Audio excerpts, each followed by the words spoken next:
Welcome back to my channel, guys. My name is Raggy, and today I am going to be talking to you about my top 5 Pokemon games. So, these choices that I'm going to be telling you today are going to be based on the main series titles from the Pokemon series, because how many Pokemon games are there? Probably hundreds by now, and most of them would be spin-offs. But the only games I'm going to be talking about are the main series titles, so I'm talking like Red, Gold, Silver, Ruby, Platinum, all of those games. We're not going to be talking about Explorers of Time. We're not going to be talking about Pokken Tournament. We're not going to be talking about any of those games. We're just talking about the main series titles. I'm going to be listing them off in no particular order and for just any old reason. Of course, because there's like sometimes 2, sometimes 3 games per gen or per game, because we know that Red and Blue, while they are technically different titles, they are, for all intents and purposes, the same game. They feature almost exactly the exact same Pokemon. They have the same gym battles. It's almost always the same. So if I say that I like Ruby, it's implied that I like Ruby and Sapphire. So with that said, without further ado, I'm going to be listing off my top 5 favorite Pokemon games and why. So, starting off this list, we are going to have Heart Gold and Soul Silver. Now, Heart Gold and Soul Silver are probably what I would consider to be the absolute benchmark of a Pokemon game. This might actually be my favorite Pokemon game of all time. Gen 2 was always my favorite, that is to say Gold and Silver. And that game, its post-game has never really been repeated, because if you know what I'm talking about, you know that I'm saying once you beat the Elite Four in that game, a whole new region opens up. You get to revisit the Kanto region, and you get to fight that Elite Four, and you get to go and you fight Red, and it's this huge, huge thing. And like, yes, there's a post-game in every other Pokemon game, but none as heavily explored as that. How good would it be if in, say, Gen 4, that is Diamond and Pearl, you got to go back and revisit the Hoenn region, but you don't? It would be so cool. I wish that that was a thing that was carried over into the other Pokemon games, but it hasn't. But they did it again when they remade Gold and Silver into Heart Gold and Soul Silver. And everything that was improved upon from Gen 1 into Gen 2 was improved upon even more in the remake.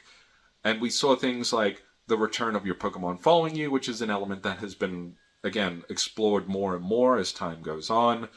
And Heart Gold and Soul Silver, it was still in like the final days of like what I would consider to be classic Pokemon. We hadn't quite gotten to Black and White, so we still did a lot of things like using HMs to navigate the world around us, and it was, for what most people, I believe, would consider to be the essence of a Pokemon game.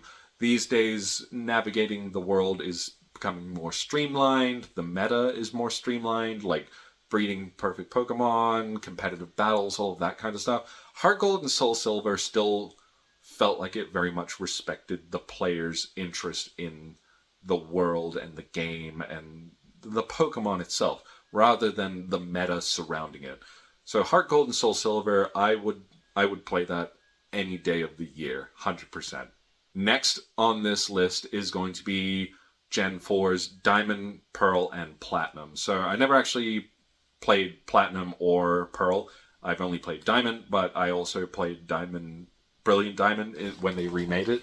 And I'm going to say right now, the Diamond and Pearl remakes are not as good as the original Diamond and Pearl. Now, Diamond and Pearl was the first Pokemon game that I played legit. That is to say, it's the first one that I played on an actual handheld console, rather than, playing it on my computer or off an emulator or something like that.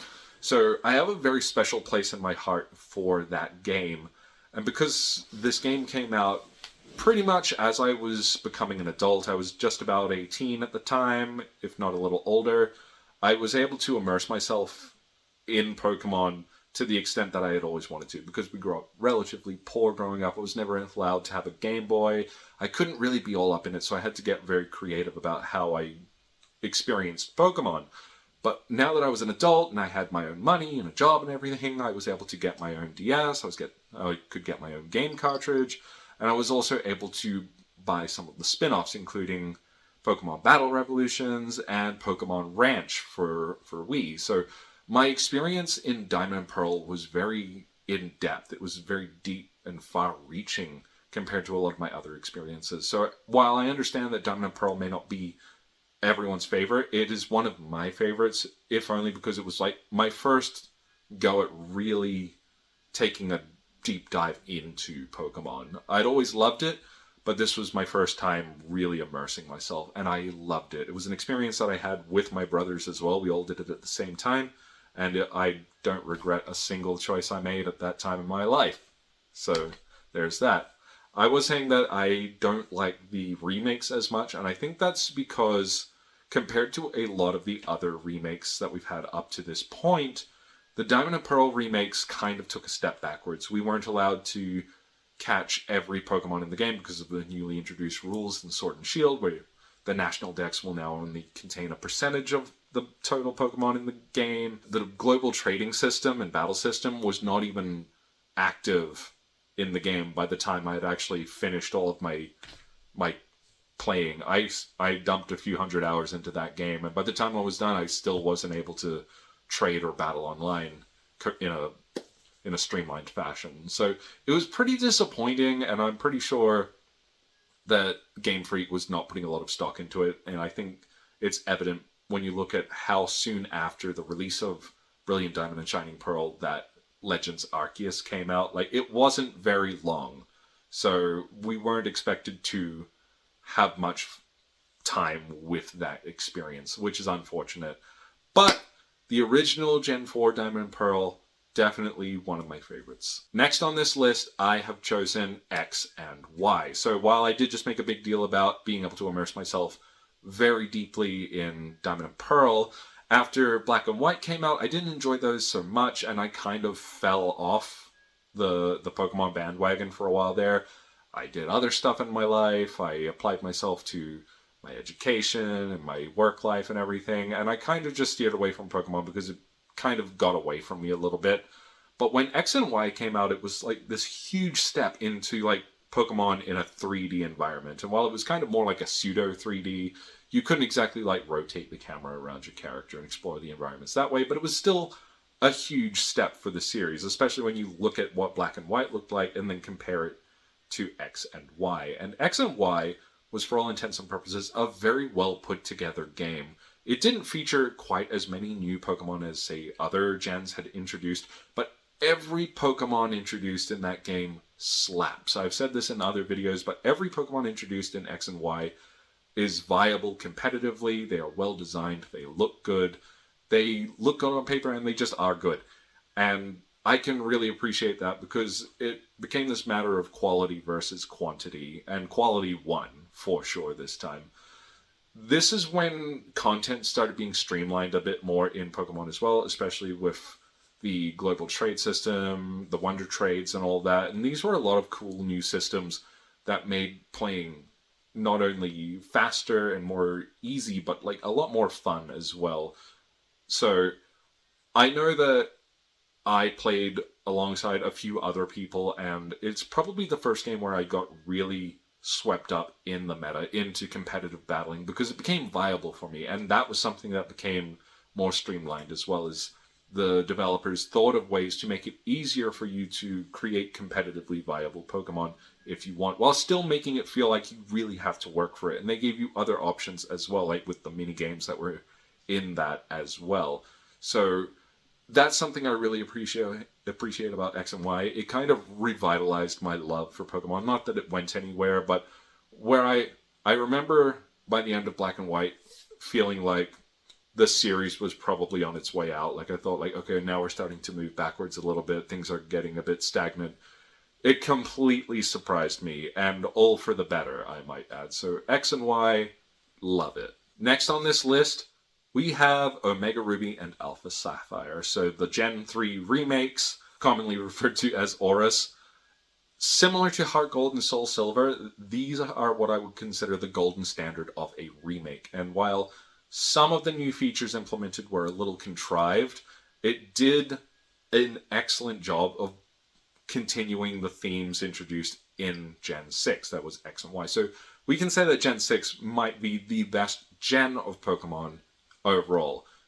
But things like Mega Evolution were introduced in X and Y, and I didn't even mention that. That was a cool thing. But it was continued on in Omega Ruby and Alpha Sapphire, where we had a bunch of Mega Evolutions introduced in X and Y, and then we had even more introduced in the next game. And Mega Evolution was such a cool, unique, special thing. It was a huge reason why I loved these games. And Oris just played on it even more. It gave us more. We got Mega Blaziken, we got Mega Swampert, etc. Some of the features that came of that, like Mega Latios and Latios, a bit silly because flying all over the place. Like, some people liked that. I didn't like the whole flying mechanic in that game. But, I mean, they were trying something new, and it didn't take up a lot of our attention. So, but Omega Ruby and Alpha Sapphire, in the same way that Heart Gold and Soul Silver were like perfect remakes, Omega Ruby and Alpha Sapphire did an excellent job of being a perfect remake of their games from Gen 3, while also respecting like the current times, which, if we circle back to Diamond and Pearl, is something that those remakes did not do. If we go with Dynamaxing and Gigantamaxing, which was introduced in Sword and Shield, and that is Gen 8, technically the Diamond and Pearl remakes are a part of Gen 8, but there's no Dynamaxing or anything like that happening in these remakes. And I've heard things about how Game Freak stated that they wanted to keep the game as true as possible to the original. And I think that's a bold-faced lie, because there were still a lot of new features introduced into those remakes, like the expanded underground and stuff like that. But at the end of the day, I think the Game Freak really did just want to like get through the Gen 4 remakes as quickly as possible, which is a tremendous shame. It's just interesting to think that in Gen 6, when Omega Ruby and Alpha Sapphire came out, you weren't really expected to continue playing X and Y if you wanted to be all up in the meta. You kind of needed Oris, and similar to other games with remakes, it's like you kind of stopped playing the other one when the new one came out. But yeah, not in the case of Diamond and Pearl, but whatever. I still love Omega Ruby and Alpha Sapphire to death, and I might even replay it again sometime. I don't know. Lastly on this list, another remake in this list, we have Fire Red and Leaf Green. Now this one might be the weak link in my list, because I was really hung up about whether or not I should have the original Red and Blue, or if I should have Fire Red and Leaf Green. And I think that Fire Red and Leaf Green, for all intents and purposes, is just the quintessential Pokemon experience.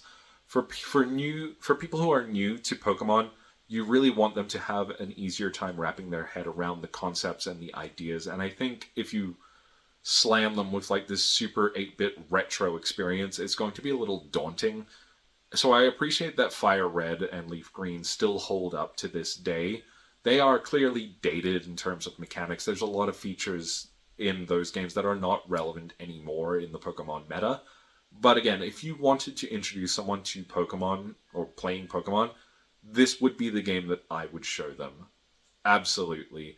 And I think because the game is so true to its source material, that is Red and Blue, you can appreciate pretty much everything about it. It does a really good job of replicating that experience and improving upon pretty much every facet within. I think for some people, Fire Red and Leaf Green might actually even be considered like the height of Pokemon, which I think is a bit of a stretch, but I wouldn't be surprised if some people felt that way. That's how I feel about it. Not really in my realm of favorites, but compared to some of the others, it's a lot better. I will say that. There are some Pokemon games that I really do not care for, but we're not talking about those. In any case, this has been my 5 favorite Pokemon games for any reason in any particular order. Tell me in the comments down below which ones are your favorites and why. Do we agree? Do we disagree? Are we in sync? Are we at odds? I want to know. Anyways, if you enjoyed this content today, then please give the video a like and subscribe to the channel. Make sure to hit the bell icon on your way out so you can get instant updates anytime there's a new upload, and then you don't have to miss out in the future. My name is Raggy. Thank you very much for making it to the end of the video today. I'll see you next time, and have a good one.